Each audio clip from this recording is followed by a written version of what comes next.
and welcome back to Broken Electronics. I'm Lee, and I have a project to share with you today.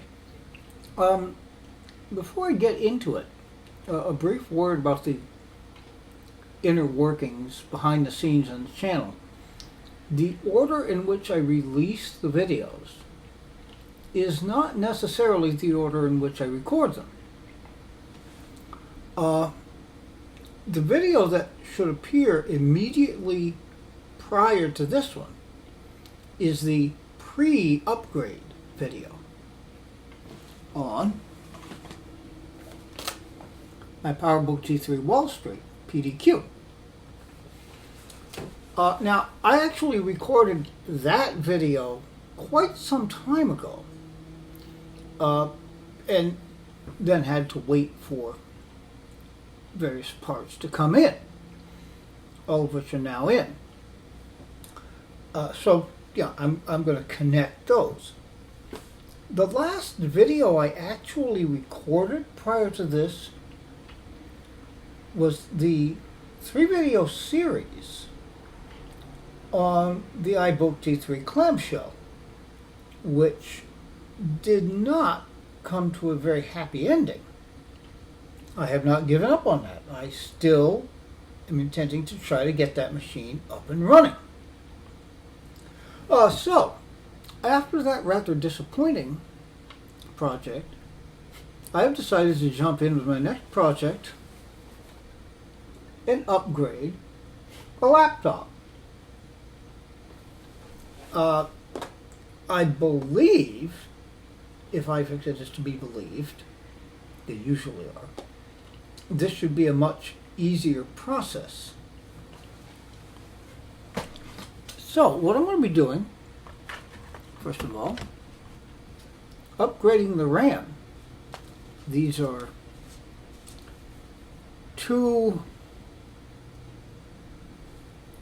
here, tell us here, yes, two 256 megabyte modules of SD 100 megahertz PC100 RAM.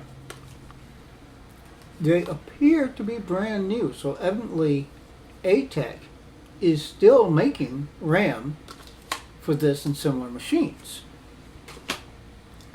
Now, upgrading the storage, because there is a very small hard drive currently in there. For that, I have obtained a micro-SATA SSD. Now, it's only 60 gigabytes, because I was thinking about this. I usually put 128 gigabytes in. Well, you know, actually I think that's probably a little pointless, because, yeah, there's no way I'm going to fill all that up. 60 will be more than enough probably for what I intend to do with this machine. Now, in order for that to go into this machine, which does have an IDE interface, we have a micro SSD to IDE enclosure. Clever little thing. Let me open it up for you. The SSD slots right in here and screws down with two screws provided by the supplier of the SSD. Yay. This then goes into the enclosure, and with these, you probably can't see here, these incredibly tiny screws, it's secured into the enclosure.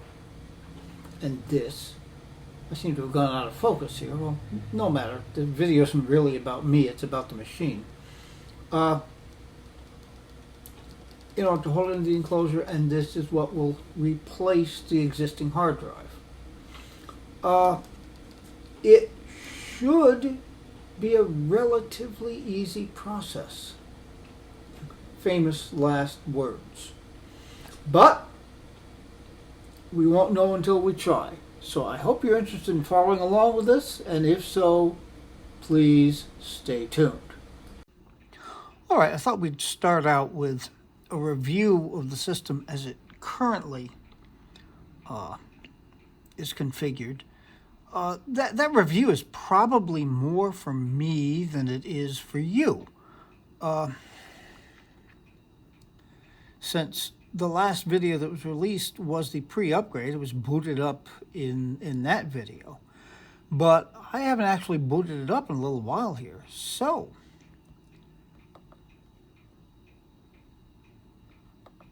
let's start out with about this computer. Telling us macOS 9.2.2 with an amazing 32 megabytes of built-in memory. Now, virtual memory is enabled, so functionally it's running a little more than that. But yeah, 32 megabytes is not really enough even to run something like ClassZilla.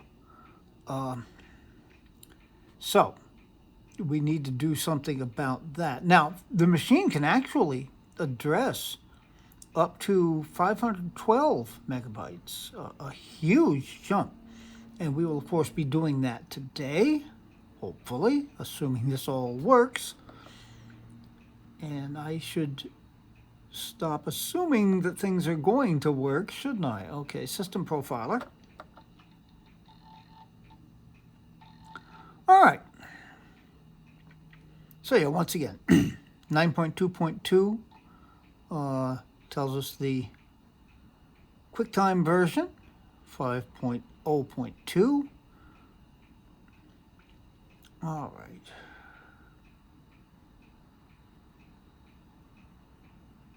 Memory overview, yes, the 32 megabytes again. We've seen all of this. What we hadn't really seen is the processor.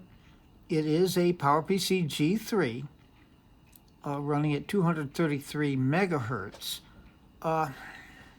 Processor upgrades are very possible. In fact, the RAM, which we're going to be upgrading today, is on the processor card. But finding those processor card upgrades, which existed all the way up to G4s, is not so easy. If I ever run across one, I am certainly planning on upgrading this machine. All right. Now we should look at devices and volumes.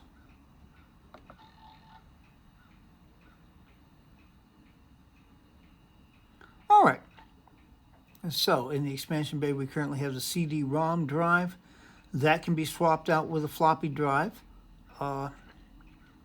And our hard drive, let's see the information on that. Yes. A whopping 2 gigabyte hard drive. Now, that's actually sufficient, definitely, for macOS 9. However, this computer is actually a very important one since it does have a floppy drive that can be put in. And it can run OS 9. So it can communicate with computers that are running macOS 8 and 9, but unable to run macOS 10, at least up to Panther, which macOS 8 and 9 and the early versions of OS 10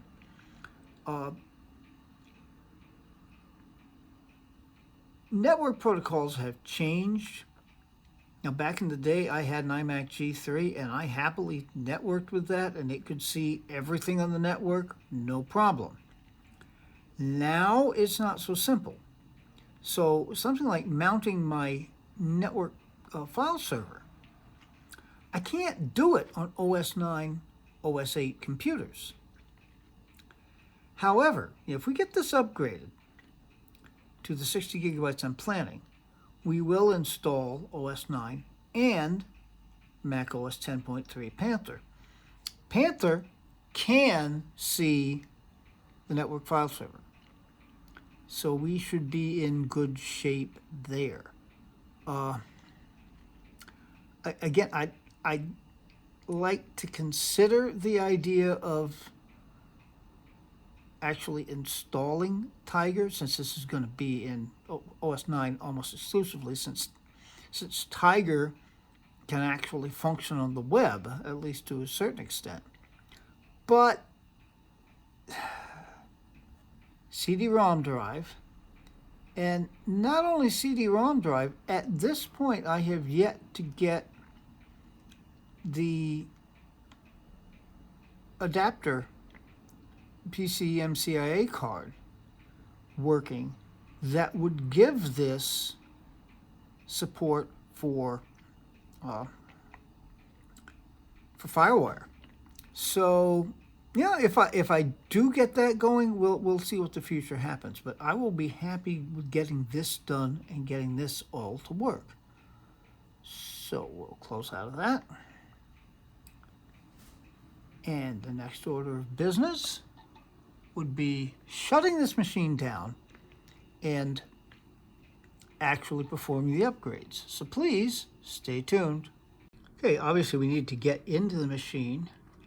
There are latches here and over on the other side. You can't really see them.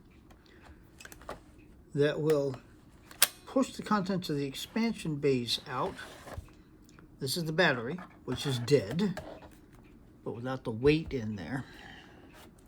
And this is the CD-ROM. All right. Now, having done this, there are, on the inside, and I'm sticking index fingers in on both sides, you see how the keyboard popped up? There are latches that hold that down. All right. Now, with that, we can, I know we can do this.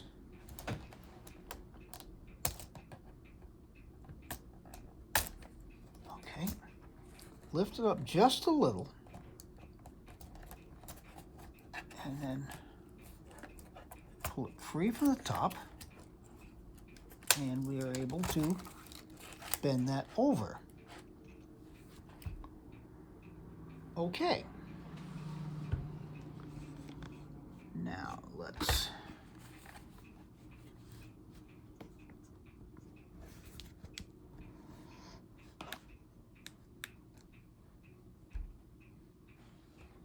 reconfigure here a little bit. You're going to have a little trouble seeing this.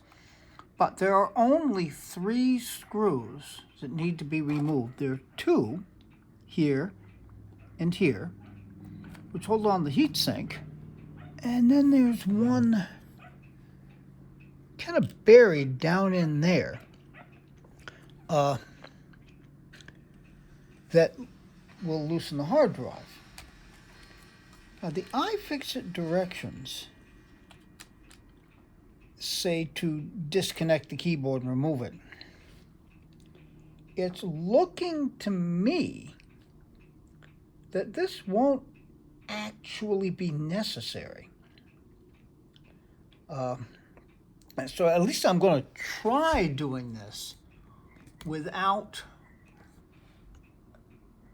taking the keyboard off. I can get all the screws. I should be able to do this if I'm careful. And if I don't need to take it off, I'd rather not take it off, of course. Well, so I will get to loosening screws off camera. Stay tuned. Well, a quick interim report. The first glitch has arisen. The 2 screws holding the heatsink in are frozen into place. The screws down here, or the screw down here, does move, however. But if I can't get the heatsink off, I can't upgrade the RAM, and I'm not going to be able to get the old hard drive out. So we're going to try an application of liquid wrench I have already put it on, and I don't know if you can. Now you probably can't see it. It's kind of glistening there, and that one too. And I'll come back in a couple of hours, give it a try. If necessary, some more liquid wrench.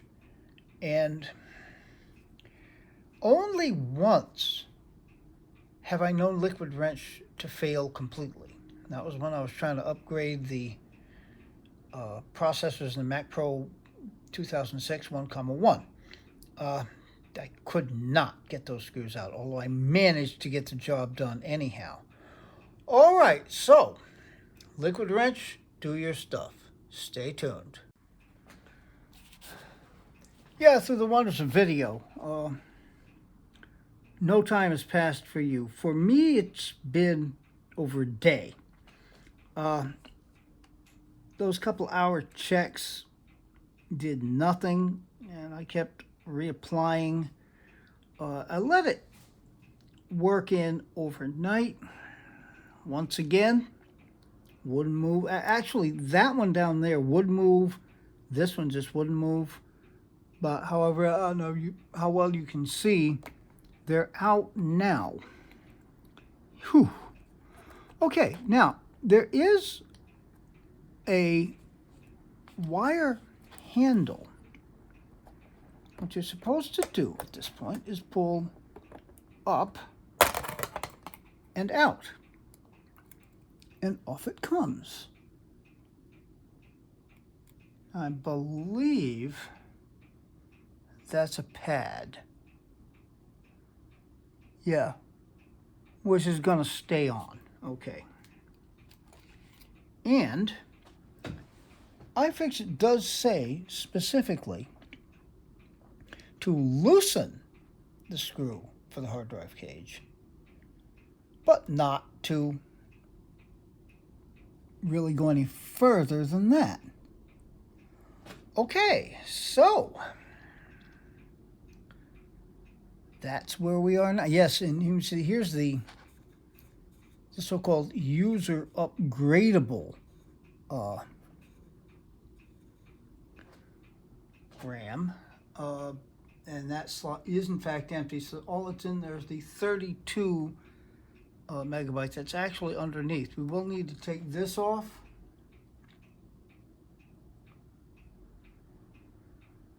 However, first thing we need to do is get the hard drive bracket out of there, and yes, it does just come loose. It's only screwed in that one place. And yeah, I can in fact take it out carefully. That screw has remained in place as we're supposed to. And we will be unscrewing the old hard drive, putting in, is that going to come out? It doesn't come out. I see.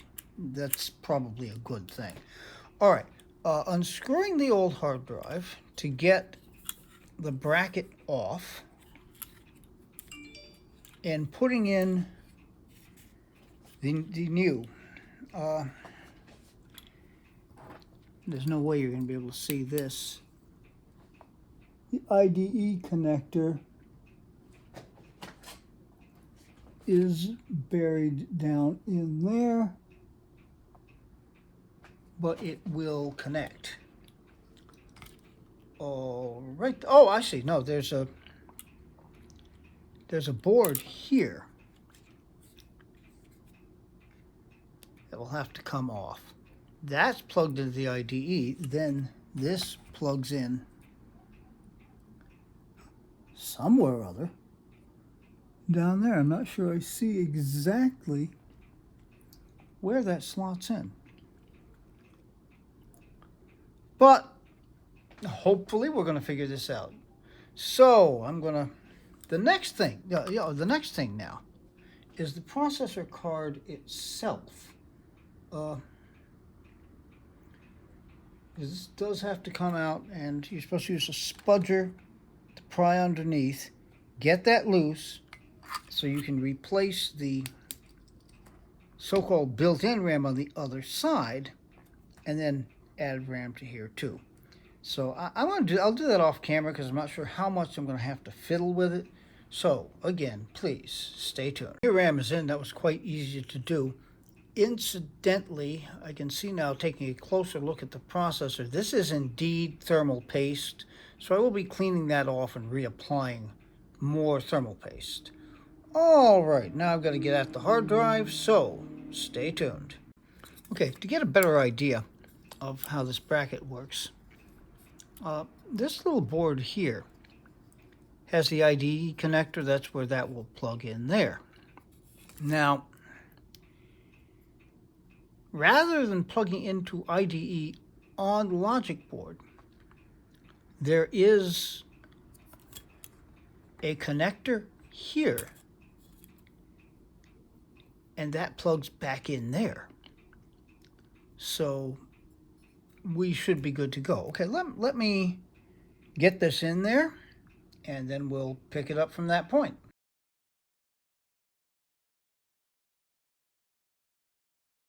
Let me see if I can get this back out now.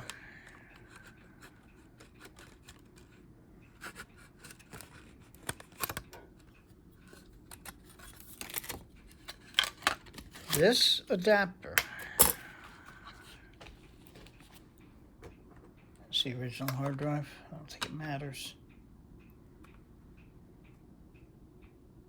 Is slightly bigger than the original hard drive. Now,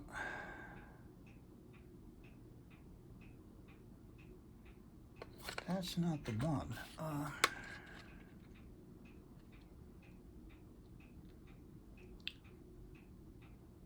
Trying to see exactly which one is which, but yeah, I believe it may be this one. Line up the pins. It is slightly bigger. Man.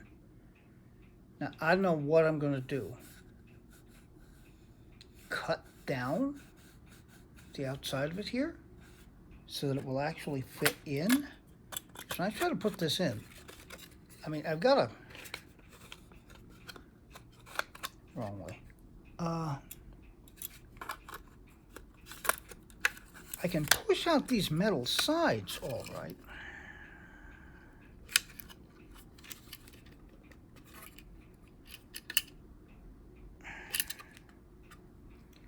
But it's not fitting in there. Now, what I don't know, is that actually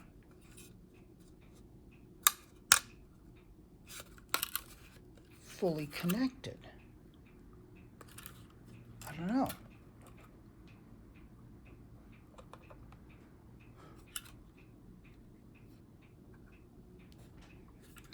Now, I can think of two things. Cut off the end of the adapter.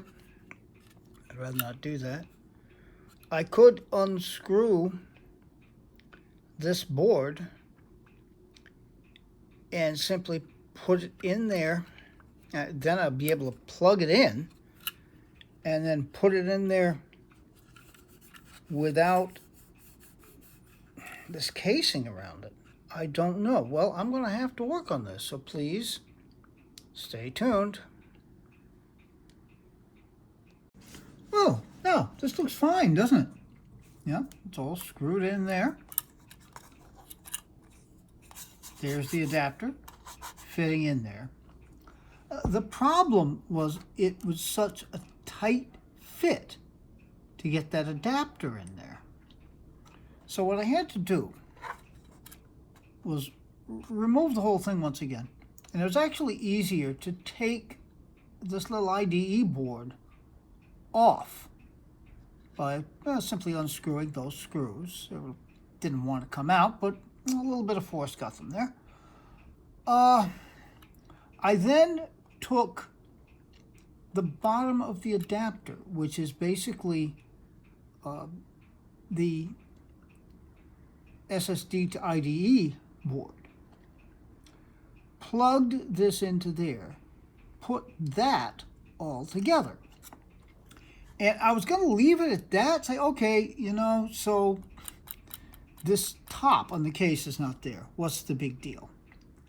But I found that there was nothing to screw in these screws, because they end up screwing into plastic posts on the inside of the top part of the adapter. So I put the top of the adapter back on. I was able to get it on this way. It's tight, but it is fitting in there. Now, hopefully this is going to go back together. Hopefully we're going to be able to read all of this. This will have to go, be careful of the keyboard, back into here.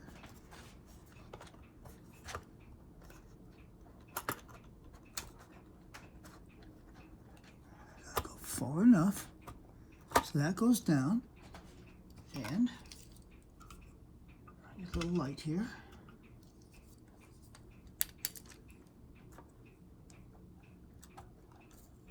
Okay.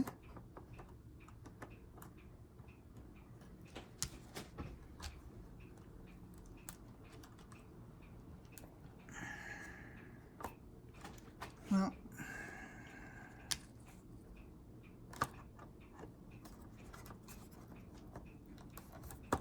okay, now it's going.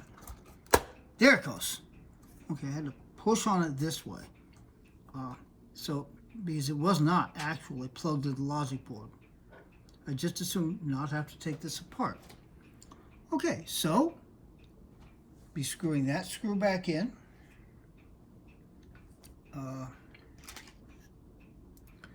Cleaning off the old thermal paste from the processor here, and of course from the heatsink. Still does look like there's a pad on there under the thermal paste, but okay, that's the way it was. Reapply the thermal paste, put it back in, put this back on, and hopefully it just boots up and life is good. At least that's the plan. Okay, stay tuned. Okay, that was a little trickier than I thought, as I had put the hard drive in and screwed it down, then tried to put the processor board on, and I wasn't really able to get it in there right, because it's got to pop into its connectors underneath the board, which of course you can't see. The same thing with the hard drive, it's got a connector there. So I took the hard drive back out, put the processor board in first,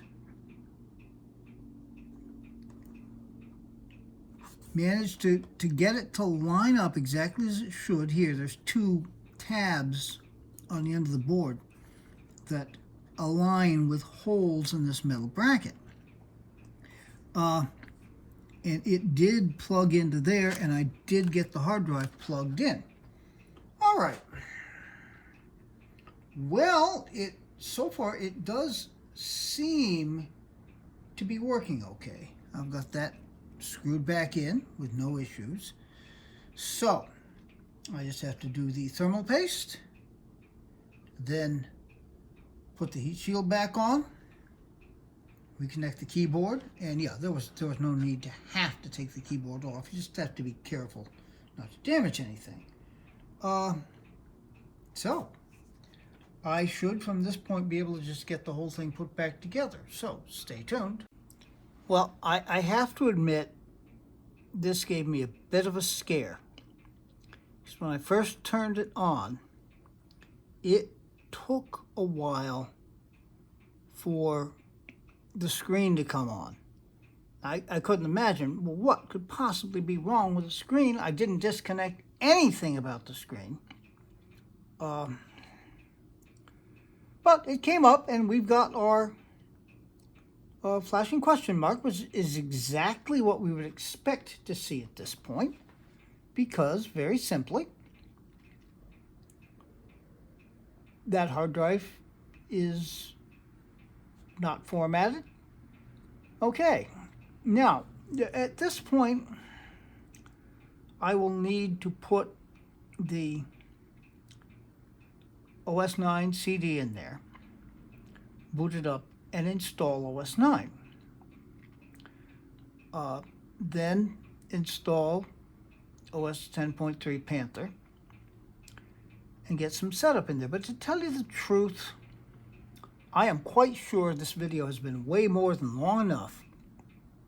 So I'm going to stop it at this point. And unless something goes wrong to prevent me from continuing, okay, it shut down, but that shouldn't be a problem. We can look at this as, okay, yeah, it just shut down because I was not interacting with it. We can look at this as a success so far. So, please, be good to other people. They deserve it, and we need to make this a better world. Be good to yourselves so that you can enjoy this better world. And until the world becomes that better place, take very, very good and careful care. Probably continue doing that even after it becomes a better place. We'll be back with you, well, very soon with this next video upcoming, and then more after that. So until that time, this has been PowerBook Electronics.